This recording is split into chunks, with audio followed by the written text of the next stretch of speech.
এই নির্বাচনের ঠিক আগে এবং পরে এই আইটি জবের ক্ষেত্রে কি ধরনের প্রভাব পড়ে আসলে? ইউজুয়ালি দেখা যায় নির্বাচনের মানটা নভেম্বর মানটা জেনারেলি জব মার্কেটে একটু স্লো থাকে। লেটস নট ফোকাস অ্যাবাউট নির্বাচন, আপনারা ফোকাস করেন আপনার টেকনিক্যাল স্কিলগুলোর দিকে, রাইট? বেসড অন দ্যাট আপনার কি প্রথমে ধরেন আপনি যখনই জব মার্কেটে যাবেন একজন আইটি ক্যান্ডিডেট হিসাবে, ফার্স্ট থিং ফার্স্ট, আমি অনেকবার বলেছি, প্রায় নিয়মিতই বলি, আপনার একটা ভালো রেজুমি হওয়া দরকার। যখন আপনার ইন্টারভিউ দেখে আপনার রেজুমিতে একটা ভালো প্রজেক্ট আছে, একটা ওয়ার্কিং প্রজেক্ট আছে, আপনি ওই ক্ষেত্রে একটা এজ পান। ওরা ভেবে নেয় this person is serious, this person has skill. এই নির্বাচনের ঠিক আগে এবং পরে এই আইটি জবের ক্ষেত্রে কি ধরনের প্রভাব পড়ে আসলে? বিশাল একটা প্রভাব পড়বে বা পড়ছে বলে আমরা দেখেছি গত সাইকেলগুলোতে, নির্বাচনের সাইকেলগুলোতে স্পেশালি ইনভেস্টররা ওয়েট করে নির্বাচনের পরে কি ধরনের কে সরকারের ক্ষমতায় যায় এবং কি ধরনের ইকোনমিক পলিসি ওরা ইমপ্লিমেন্ট করে। না, আমি এখানে আসার আগে একটু দেখতেছিলাম ডেমোক্রেটিক পার্টির টেকনোলজি পলিসি এবং রিপাবলিকান পার্টির টেকনোলজি পলিসিগুলোতে, রাইট? রিফ্লেক্ট করলাম, দেখলাম, কম্পেয়ার করলাম দুই দলের পলিসি। টেকনোলজি আমেরিকার ইকোনমিতে বড় ধরনের একটা রোল প্লে করে। আপনি S&P 500 কোম্পানি, টপ 500 কোম্পানি যদি দেখেন, এর মধ্যে প্রথম 50 থেকে 60 পর্যন্ত কোম্পানিগুলাই আপনার টপ 50 to 60 কোম্পানিগুলাই দেখবেন টেকনোলজিক্যাল কোম্পানি।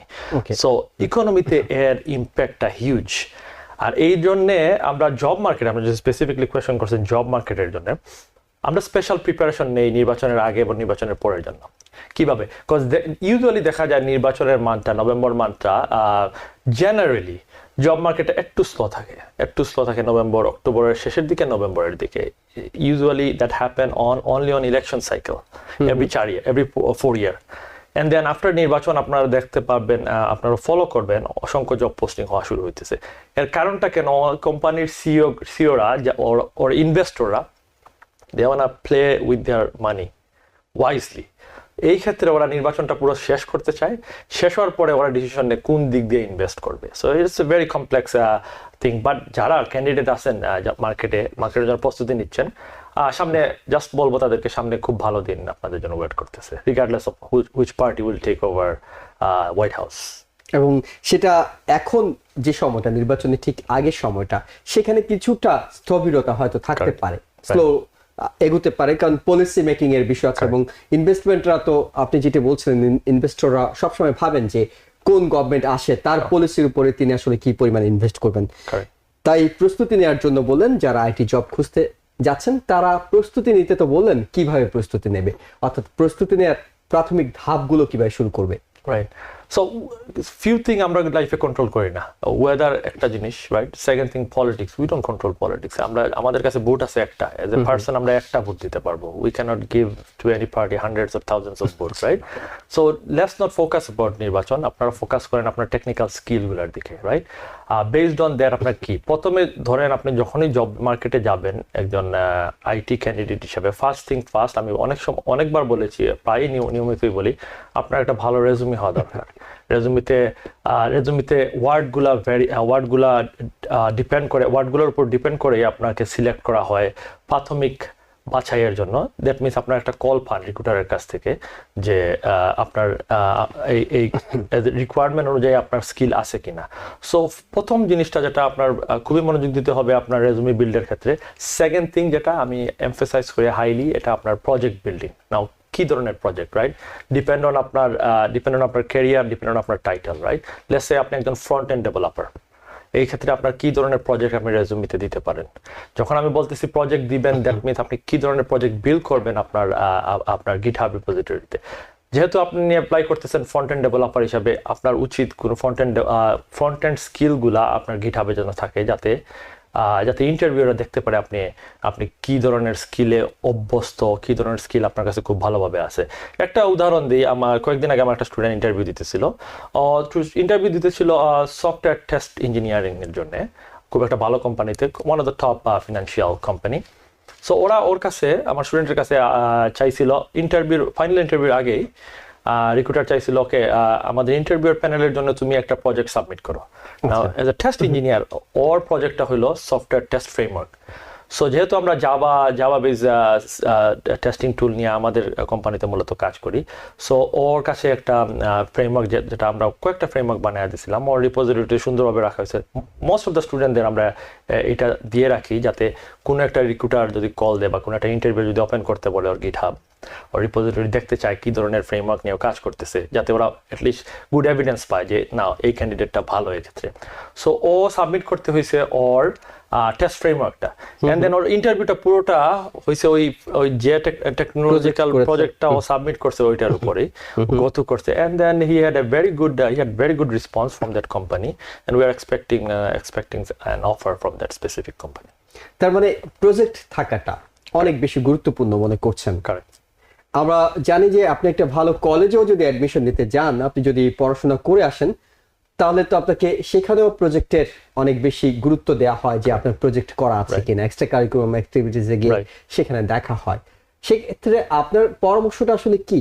আপনি যখন জবের জন্য প্রস্তুতি নেবেন তখন থেকেই কি প্রজেক্ট করা শুরু করবেন, নাকি আসলে আগে থেকে যদি সুযোগ থাকে, যারা স্টুডেন্ট যারা এই বিষয়ে পড়াশোনা করছে তাদের হাতে তো অনেক লম্বা সময় থাকে, একটা প্রজেক্ট অথবা একাধিক প্রজেক্ট, কতগুলো প্রজেক্টের উপর আসলে গুরুত্ব দেওয়া হয়? আই উড সে একাধিক প্রজেক্ট এখানে, রাইট? আর কখন করতে হবে?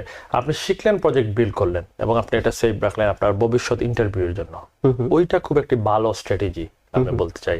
কেন দেখেন, আপনি যাই শিখলেন, এটা একটা টেকনিক্যাল ড্রিভেন ফিল্ড, এখানে আপনার টেকনিকগুলো, আপনার স্কিলগুলো সব কিছুই কিন্তু ডিপেন্ড করে প্রজেক্টের সফলতার উপর, রাইট? সো ওই ক্ষেত্রে লেটস সে আপনি সফটওয়্যার টেস্টিং নিয়ে পড়াশোনা করতেছেন, বিল্ড করেন একটা টেস্ট ফ্রেমওয়ার্ক। অথবা আপনি একজন ডেভেলপার, একটা ছোটোখাটো ক্যাপস্টোন প্রজেক্ট তৈরি করতে পারেন। আপনি তৈরি করতে পারেন একটা ওয়েব অ্যাপ্লিকেশন, যেটা আপনার রেজুমেতেও দিয়ে দিতে পারেন যে হ্যাঁ আমি এই ধরনের ওয়েবসাইট বিল্ড করছি আমার প্রজেক্টের জন্য। সো ওইগুলা অসংখ্য রেজুমে, অসংখ্য ক্যান্ডিডেট, প্রতিযোগিতাও অনেক। যখন আপনার ইন্টারভিউর দেখে আপনার রেজুমেতে একটা ভালো প্রজেক্ট আছে, একটা ওয়ার্কিং প্রজেক্ট আছে, আপনি ওই ক্ষেত্রে একটা এজ পান। ওরা ভেবে নেয় this person is serious, this person has skill, and এই পারসনটা শিখতে পারবে। সো এটা আপনাকে হিউজ অ্যাডভান্টেজ দেয় জব সার্চিং এর ক্ষেত্রে। অনেকে ভাবেন আমার এই প্রজেক্টটা কি কোনো এক্সট্রাঅর্ডিনারি প্রজেক্ট হতে হবে, নাকি ট্র্যাডিশনাল প্রজেক্ট, হয়তো এই ধরনের প্রজেক্ট আরো অনেকে করেছেন, সেই ধরনের একটা প্রজেক্ট হলেই চলবে। এই ক্ষেত্রে জেনারিক প্রজেক্ট হলেও কোনো সমস্যার কিছু নাই, but vast majority of candidate যারাই দেখতেছেন আমাদের অনুষ্ঠান, রাইট, দেখবেন যারা আইটিতে জব সার্চ করতেছেন, I can guarantee you 70 to 80% এর কাছে কোনো প্রজেক্ট নেই। আপনি অবাক হবেন, right? Now you have 30 to 20% ওদের কাছে প্রজেক্ট আছে। আমার স্টুডেন্টকে আমি হাইলি সাজেস্ট করি এবং দিয়েও দিই যাতে they have project, because they are looking for a job, right? So আপনার ইন্টারভিউ ক্র্যাক করতে হলে প্রথমে ক্র্যাক করতে হবে গুড ইমপ্রেশন। সো এই ক্ষেত্রে আপনার যে জেনারিক প্রজেক্টগুলো কি, লেটস সে একটা ফুল stack developer, he build an web application, একটা ক্যাপস্টোন প্রজেক্ট, ছোটখাটো একটা ওয়েব অ্যাপ্লিকেশন তৈরি করলো, একটা ওয়েবসাইট তৈরি করলো, যেখানে আপনি লেটস সে কোন প্ল্যাটফর্ম হতে পারে, একটা e commerce web application build করলো, যেখানে একটা কাস্টমার গিয়ে কিছু অনলাইন অর্ডার করতে পারে, ওই অর্ডার করার পরে ক্রেডিট পারচেস দিয়ে ওই অর্ডারটা যাতে সেন্ড হয় ওর বাসায়, এরকম একটা প্রসেস। নাও এই প্রজেক্টটা যদি একটা ওয়েব ডেভেলপারের কাছে থাকে, এটাতে আপনি দেখতে পারতেছেন front end to back end সব ধরনের কাজ আছে, রাইট? গ্রাফিক্যাল কাজ থেকে শুরু করে ব্যাক এন্ডের এপিআই বিল্ড আপ থেকে শুরু করে database manipulation, you have a full frame project যেটা আপনার কাছে আছে as a full stack developer হিসেবে, ওইটা আপনাকে হিউজলি একটা অ্যাডভান্টেজ দেবে আপনি যখন জব শুরু করতে চান। So project could be any normal thing, একটা e commerce web domain could be your project, or একটা Selenium based test framework could be your project.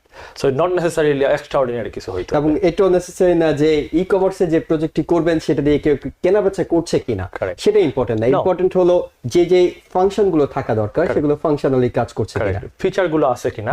It could be a capstone project. আমরা কলেজে থাকতে সবাই capstone project presentation দিছি, that is very common in university field, right? So ওইখানে capstone প্রজেক্টগুলো আমরা presentation করতাম যখন স্টুডেন্ট ছিলাম। I am talking about 10-15 years back. Now ওই ক্যাপস্টোন প্রজেক্ট আপনি দেখাতে পারেন।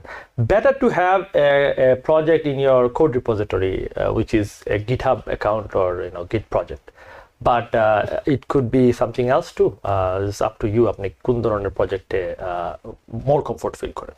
জি, অনেক গুরুত্বপূর্ণ একটা বিষয় হলো আপনার কাছে প্রজেক্ট করা আছে। অনেক সময় ইন্টারভিউয়াররা হয়তো আপনাকে কল করে সেটি চান যে আপনার কোনো প্রজেক্ট করা আছে কিনা, অনেক সময় চানও না। কারণ প্রচুর ইন্টারভিউ, প্রচুর অ্যাপ্লিকেশন তাদের কাছে জমা পড়েছে। আপনি প্রজেক্ট করলে হবে না, আপনাকে জানান দিতে হবে যে আপনার কাছে এটি আছে, আপনি এটি করেছেন, সেটি কিভাবে করবেন। সো এই ক্ষেত্রে আপনি রেজুমিতে আপনার গিটহাবের লিঙ্কটা দিয়ে দিতে পারেন। This is my GitHub account, এখানে প্রজেক্টগুলো রাখা আছে। অনেক সময় দেখা যায় ইন্টারভিউর সময় they wanted to see most of the case আপনারা স্ক্রিন শেয়ার করতে বলে। আপনার কাছে কোনো প্রজেক্ট আছে, ইন্টারভিউ আস্ক করে, তখন একজন ভালো ক্যান্ডিডেট ও কিন্তু তার স্ক্রিন শেয়ার করে দেখাই দিতে পারে, I have build this project, this is the project, and এই ফিচারগুলো এখানে আমি ইমপ্লিমেন্ট করছি, এইভাবে এই অ্যাপ্লিকেশনটা চলে, রান করে দেখাতে পারলো। এক্ষেত্রে কি হয়, ইন্টারভিউরা খুব ভালো একটা আইডিয়া নেয় আপনার সম্বন্ধে, খুব ভালো একটা ইমপ্রেশন জন্মে। Interview is a game of those small thing. আপনার গুড ইমপ্রেশনটা জন্মাতে হবে, otherwise is really tough to get an offer, because until you get an offer, interview কোনো meaningful result বয় আনে না। So end of the day we are trying to get the offer, right? So অফারের জন্য যতটুকু ভালো impression দরকার at the end আমরা ওইটাই করব। ওকে, এই ক্ষেত্রে আমরা প্রজেক্টের বিষয়ে ধারণা নিলাম আপনার কাছ থেকে, এবং যারা আইটি জবের জন্য প্রস্তুতি নিচ্ছেন তাদের যদি প্রজেক্ট করা নাও থাকে, নিঃসন্দেহে তিনি এখন হয়তো বাড়তি গুরুত্ব পাওয়ার জন্য এখন প্রজেক্ট করার দিকে মনোযোগী হবেন। কিন্তু আমরা এটাও বলছিলাম যে মার্কেটিং এখানে একটা বড় বিষয়। আপনার যা কাজ আছে, আপনার যা অর্জন আছে, এগুলো ভালো একটা রেজিউমে যেমন থাকতে হবে, রেজিউমিটাকে বিভিন্ন জায়গায় পৌঁছানোর জন্য অনেকগুলো টেকনিক আছে, কৌশল আছে। ভালো একটা মার্কেটিং নিজের সম্পর্কে করতে হবে, সেটা কিভাবে করবেন? রাইট। সো আপনি যদি দেখেন জব সার্চ সাইটগুলোর মধ্যে টপ র্যাঙ্কে আছে লিঙ্কডইন, এরপরে আছে ইনডিড, এরপরে আরও কিছু জব সার্চ সাইটগুলো আছে।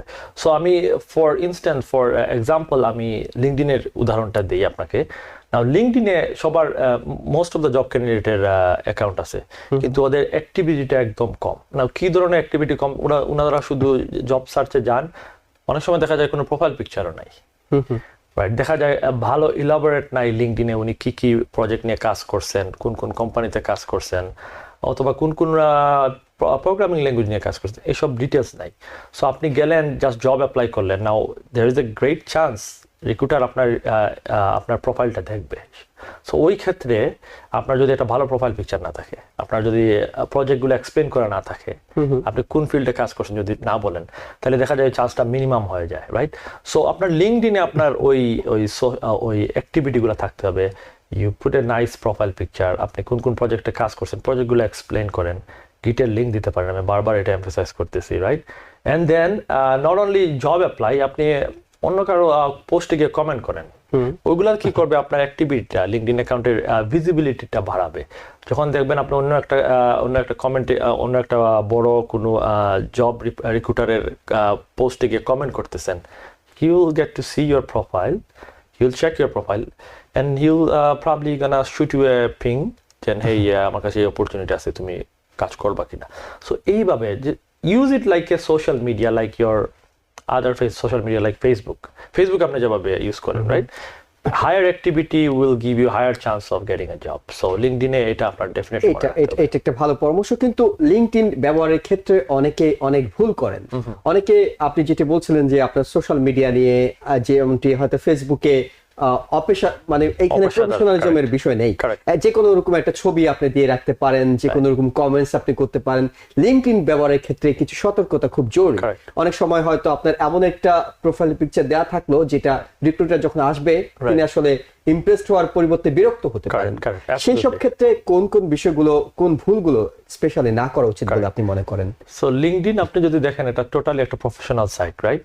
এজ এ প্রফেশনাল আপনি কি কি কাজ করতেছেন, কোন ধরনের কাজের সাথে জড়িত আছেন, ওইগুলা try not to use politics or maybe religion or maybe some other বিতর্কিত কোনো জিনিস, right? Try not to use ইট।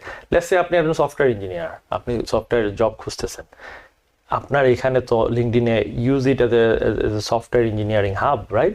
আপনি নতুন কোন ধরনের টুল আসতেছে ওইগুলো আপনি শেয়ার করতে পারেন, নতুন কোন প্রজেক্টে আপনি কাজ করছেন ওইগুলো শেয়ার করতে পারেন, আপনার নন প্রফিট অর্গানাইজেশনের সাথে ভলেন্টিয়ারিং করতেছেন ওইগুলো শেয়ার করতে পারেন। So use it as professionally as much as you can, যেটা আপনাকে কোনো খারাপ ইমপ্রেশন দিবে না রিক্রুটারের কাছে বা জব হান্টারদের কাছে। অর্থাৎ টার্গেট ওরিয়েন্টেড আপনার এই লিঙ্কডইনটা ইউজ করতে হবে। আপনাকে মাথায় রাখতে হবে যে আপনি একটা চাকরি খুঁজছেন এবং রিক্রুটাররা এখান থেকে হয়তো আপনাকে সিলেক্ট করতে পারে। আমরা আরেকটু যদি এগিয়ে যাই, তারপরে পরের ধাপগুলো কি হবে? আপনি একটা ভালো রিজিউমে তৈরি করলেন, সেটা একটা ভালো মার্কেটিং করলেন, দেন পরের স্টেপটা আসলে কি হয়? Right, make sure you have good project as I say, right. Second স্টেপটা যেটা হয় আপনার কোডিং স্কিলটা, right. If you are a software engineer, you are looking for a software engineering job, আপনার কোডিং স্কিল থেকে কোডিং পালালে হবে না, right. Face it, learn it, any human can do that, right, with a normal IQ. It's not rocket science. আমি সবাইকে বলি, আমার সব স্টুডেন্টকে বলি, স্টুডেন্টদেরকে বলি, it's not a rocket science. Only thing we are scared of coding because we don't put enough time. Enough সময় দেন, not necessarily 40 hours a week আপনাকে দিতে হবে, right? Enough time, 10 to 15 hours maybe, or maybe 5 hours a week আপনি দেন, right? অনলাইনে অসংখ্য content আছে একজন মানুষকে যে কোনো একটা প্রোগ্রামিং ল্যাঙ্গুয়েজ শেখার থেকে A to Z, একদম ইন্টারমিডিয়েট লেভেল থেকে এক্সপার্ট লেভেল পর্যন্ত স্কিল করার জন্য। এমন কিছু অনলাইনের লিংকের কথা আপনার কাছে শুনতে চাই, যেগুলোতে অনেকে হয়তো গিয়ে অনলাইনে বসে, আপনি বলছিলেন সপ্তাহে হয়তো 5 আওয়ার্স দিলেও তিনি অনেকটু এগিয়ে যেতে পারবেন। একটা সাইটের কথা বলি, যেটা যারা এই ফিল্ডে আছে, যারা জব সার্চ করে বা কাজ শিখতেছে, W3 school, right. Anybody I have seen in my life, software engineer যারাই শুরু করছে আজ থেকে 10-15 years back, they started with W3 school. এই সাইটটা এখনো আছে, আমি অবাক হই। Very informative site. কেউ যদি কোনো টেকনিক্যাল নলেজ শিখতে চায়, লেটস সে একটা গুড প্রোগ্রামিং ল্যাঙ্গুয়েজ, হইতে পারে এটা জাভা, হইতে পারে এটা Python, right, use that site. Go to YouTube, আপনি ইউটিউবে যান, লার্ন জাভা ফ্রম স্ক্র্যাচ লিখে জাস্ট এই কিওয়ার্ডগুলো লিখে সার্চ দেন, হাজার হাজার কন্টেন্ট আসবে। আপনি পিক করেন এনি ওয়ান কন্টেন্ট, একটা চ্যানেল পিক করেন, you don't have to pick 10। এবং যদি সপ্তাহে 5 ঘন্টা করে দেন, সর্বোচ্চ কতদিন লাগতে পারে যে কোনো একটা ল্যাঙ্গুয়েজ শিখতে, কোডিংটা? রাইট, এটা ডিপেন্ড করে আপনি কতটুকু ইউজ করছেন, রাইট, কতটুকু ইউজ করছেন। ইটস নট অ্যাবাউট আপনি সিনট্যাক্স শিখতেছেন না, ভাষার সিনট্যাক্স শিখলে হবে না। যে কোনো ভাষা, প্রোগ্রামিং ল্যাঙ্গুয়েজ একটা ভাষার মতো, রাইট। আমরা জাস্ট শিখলাম ABCD, কিন্তু আমরা ফুল ওয়ার্ড শিখলাম না, অথবা সেন্টেন্সটা কিভাবে ইমপ্লিমেন্ট করা লাগে ওইটা শিখলাম না। ওইটা করলে কিন্তু আপনার হবে না। না, আপনি ভাষা শিখতেছেন স্ক্র্যাচ থেকে, W3 school as an example, right. You have to implement this. না, ইমপ্লিমেন্ট আপনি কিভাবে করবেন? ছোটখাটো কোনো প্রজেক্ট তৈরি করলেন, রাইট। যেমন আপনি জাভা শিখলেন, জাভার কিছু কমপ্লেক্স কোড আপনি লিখতেছেন, right, or maybe small algorithm আপনি লার্ন করতেছেন। ওই অ্যালগোরিদমগুলো হবে আবার আপনার প্রোগ্রামিং স্কিলগুলো এনহ্যান্স করার জন্য যে এবিলিটিটা দরকার, ওইগুলো আপনাকে দিবে। দেন আপনি লেটস সে আপনি ওইগুলো ইউজ করতেছেন একটা টেস্ট ফ্রেমওয়ার্ক বিল্ডের জন্য। নাও আপনি নট অনলি ভাষা শিখতেছেন, একটা language, programming language, also you are creating some project. Now you are making full uses of language, just ABCD শিখতেছেন না, আপনি অলসো সেন্টেন্স তৈরি করতেছেন, সেন্টেন্স থেকে আপনি কবিতা তৈরি করতেছেন, গল্প তৈরি করতেছেন, ও লেটস সে কমিউনিকেশন করতেছেন। সো ওইটা ইম্পর্টেন্ট হবে। আপনি let's say you pick a language, started to write small syntax, ধীরে ধীরে আপনি প্রজেক্টের দিকে আগান with algorithm or maybe using some other tools. So ওই ক্ষেত্রে আমি বলবো ইউজ করেন ওই ল্যাঙ্গুয়েজটাকে, ইউজিবিলিটিটা দেখেন, রাইট। এইটা আপনাকে অ্যাডভান্টেজ দেবে। আমাদের বাংলাদেশি কমিউনিটির অনেকে হয়তো ভাবেন তিনি এসে প্রফেশনাল চেঞ্জ করে, হয়তো তিনি অন্য কোনো একটা প্রফেশনে ছিলেন, কিন্তু তিনি আসলে দিন শেষে আইটিতে কেরিয়ার করতে চান, তার পড়াশোনা আইটিতে নয়। কারেক্ট।